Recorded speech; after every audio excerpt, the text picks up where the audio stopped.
Science is a branch of philosophy, and as a branch of philosophy, its purpose is to make arguments, and then to have those arguments refuted, and to remake the arguments, and to keep going through this process until you get at something closer and closer to the truth. Science is, in fact, kind of a more recent term. Historically, what science was actually called natural philosophy, and I think this term is much, much better because it more accurately describes what science ought to be. Philosophy, meaning the yearning for wisdom, and natural, just denoting that this is a branch of philosophy that deals with the natural world, that it is going to be made up of arguments which are entirely priori or posteriori, meaning that you have to go out to the outside world, to the real world, and make measurements of the physical world in order to support your claims. But that's really the only way in which it should distinguish itself from other branches of philosophy, like metaphysics or theology. The way you ultimately form your arguments and the way you go about defending them are going to be exactly the same as those other branches of philosophy.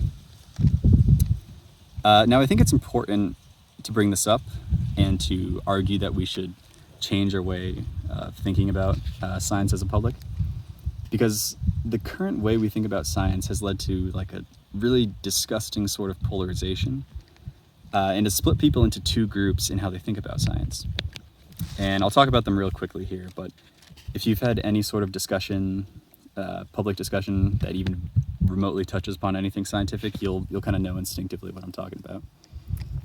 But the first group is what I'm calling the I fucking love science group. If you need a caricature of these people, they're like your average soyed out Redditor, the sort of guys. You should know who I'm talking about. They essentially claim that you can't question the science. Like that would be their motto if they had one. You can't question the science. And they just allow for absolutely no dissension when it comes to any scientific discussion. And, they're missing out on this idea that science is a philosophy and that it needs to be, as with any other type of argument, argued and subject to, people trying to poo-poo it. That's actually what makes arguments more resilient, right? The main fault of these types of people is that they don't know what an argument is made up of, and they can't distinguish between its parts, right? Because an argument is actually made up of two things. It's your thesis, which is what you're trying to say is true, and your supporting arguments, which is what you use to support your thesis. They have a little bit of truth in what they're saying, the you can't question science thing. There's some truth to that when it comes to certain supporting arguments, right? If I, as a layperson, were to go to some astronomers symposium, right, and they were talking about hyper-specific things that they've been researching in the field of astronomy, and I know nothing about astronomy, it would be kind of ridiculous for me to, walk up to them and just try to refute them on these really, really hyper-specific supporting arguments they're using to support their claims, when I know nothing about how, they even use the telescopes to get those measurements, whatever they're talking about. It'd be silly to try to refute those supporting arguments. But that other part of an argument, that thesis or your conclusion to the argument, should absolutely be able to be refuted and, should be put up for debate with the lay people, with the public. Because sometimes the problem with conclusions is that they're made by the scientists who only look at a problem from one very specific angle from their field of study. And it's important to bring in other perspectives, other ways of looking at it that would, overall increase the quality of whatever action we take based off their conclusions. So that's a bit abstract, but for an example, say that there was some scientist who was studying, how much methane a cow produces in its lifetime. And, they do other measurements, whatever, and you take them for their word that they did it correctly because other scientists have verified it. That's the supporting argument thing. As a layperson, it's not really your place. Now, you can get into it if you want to, but it shouldn't really be your place to get into that. But if, as part of their conclusion to the study, they say, the average American beef consumption is such and such, and if the rest of the world were to increase their beef consumption to that of Americans, it would, lead to this much percentage increase in methane in the atmosphere, and then we would have catastrophic climate change runaway effects. Therefore, everybody should go eat bugs. Instead of eating beef, we should just all eat bugs. Now, a layperson at this point should very much be able to step in and say, I don't want to eat bugs. And people need to realize that that's actually a very valid counter-argument to what that scientist did in his research paper. Because, well, it sounds really simplistic and stupid. It's pointing out that the scientist is only looking at this from his one very hyper-specific point of view, that, and that's we need to reduce climate change things, and, bugs are the solution. But he's not taking into account the emotional aspect of eating bugs, of saying, I, as a human, think that's gross, and humans have a natural disgust with bugs, and it'd be hard to get over the emotional aspect. And maybe he hasn't considered it from an economic view. Maybe raising bugs, although this is maybe not a great example because they're probably cheaper than cows, but maybe for some reason they're much more expensive, and that would make it impractical and actually lead to more human suffering because there wouldn't be enough bugs produced. There wouldn't be enough food to go around. Point is, that is the area, in the conclusion of an argument, that is the area where lay people very much should be able to question the scientists. But this first type, the I fucking love science Redditors, they completely ignore that, and they just say that you can't question any part of the science. It's because they don't know that science is simply a philosophy. And if they understood it as a philosophy, as like anything else, any other philosophy, I don't think, so long as they were arguing in good faith, that they could have this misunderstanding. Now, if it is a misunderstanding at all, that's an open question. But anyways, yeah, and just a few more things about sort of this first group. One, if you have too many of these types of people, we've seen in the past what negative effects this can have. When we've had things such as, scientists in the 50s in America arguing that cigarettes and eating bacon for breakfast are good for you. And we know now that the methods they used in these research papers were backhanded and obviously just supporting their economic interests. But if you had enough of these people not questioning the science in the first place, that's how you get away with it. Enough people were just saying, you can't question the scientists. So they were able to push things like this. And there's also a general feeling, I won't say to what extent it's true or not, but there is a general feeling that science like this, and indeed this sentiment that you can't question the science, is pushed and utilized by powerful organizations who have an agenda, usually economic, but it could be political, it could be whatever. If you just pay a little bit of money to get a research paper done, and you have enough people who say you can't question the scientists, you can get a lot done politically and economically. Now, all this, this attitude towards science, and especially that attitude towards the idea of it being used to push ideas by powerful organizations, leads to this second type of the second group in this polarization along scientific lines, and that is the reactionary scientist denier, or reactionary science denier. And the caricature of these people is just the redneck climate change denier, like, it ain't real. If you need something to think of.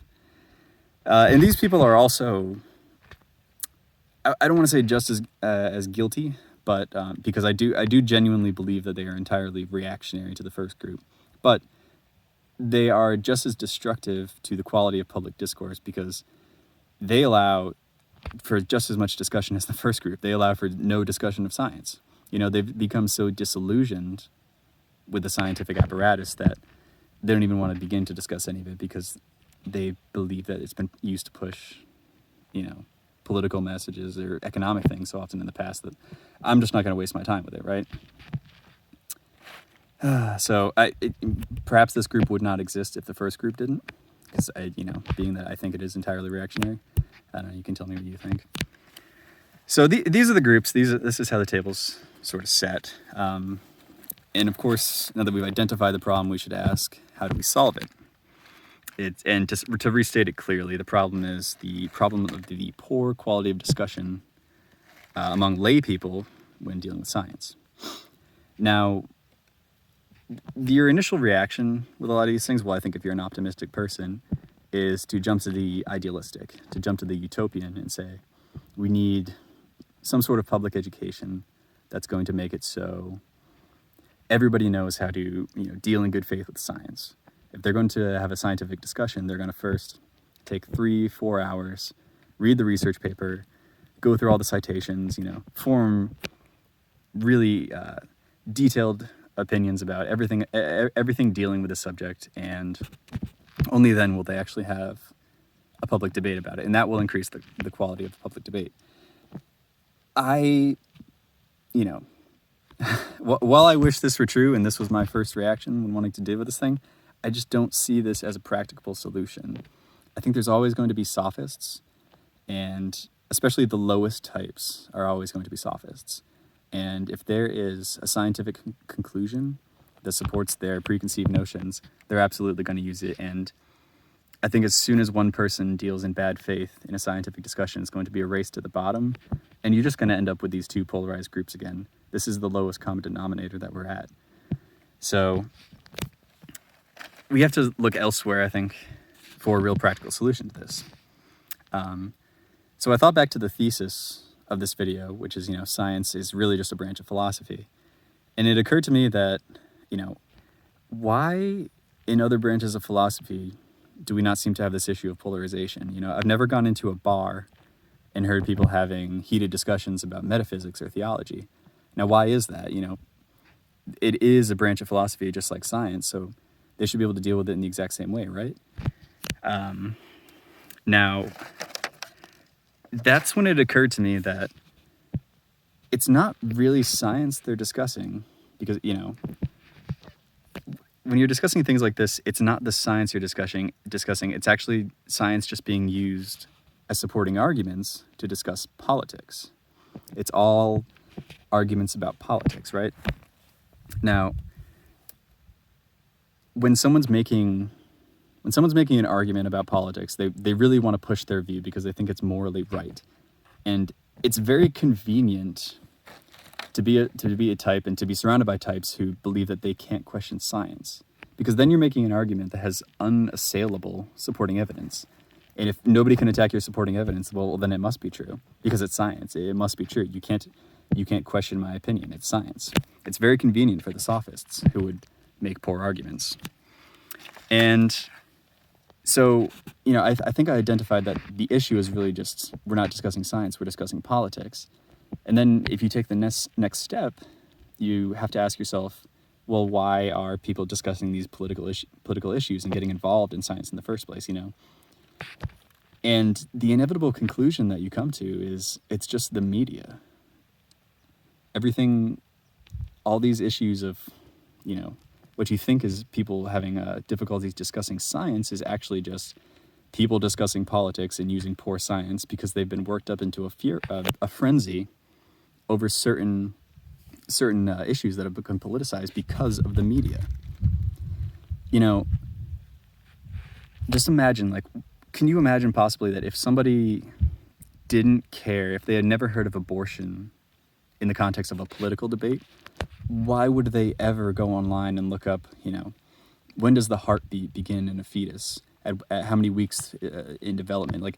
That is a completely inane, strange, arcane piece of knowledge to have, were it not a political discussion that was going on right now, the abortion debate, right? So it's nothing to do with science at all. It's just that people are using science, again, to support their shitty political debates because they're worked up into a frenzy by the media. And, it's funny that you can identify pretty easily a bunch of issues in society generally. But that if you follow the strings of logic and you go back to try to identify, from whence does all this anger come, you often find that they're from similar sources. Completely disparate, seemingly disparate issues can all stem from the same source. It's the media. we need to get rid of it somehow. If we want to solve this particular issue, and I think several dozen others at least, we would need to get rid of the media. We need to get rid of the source of all the anger, of all the dissension, of all the divisiveness. Well, anyways, let me know what you think. Feel free to reply. I'd be curious to know what anyone else has to say about this.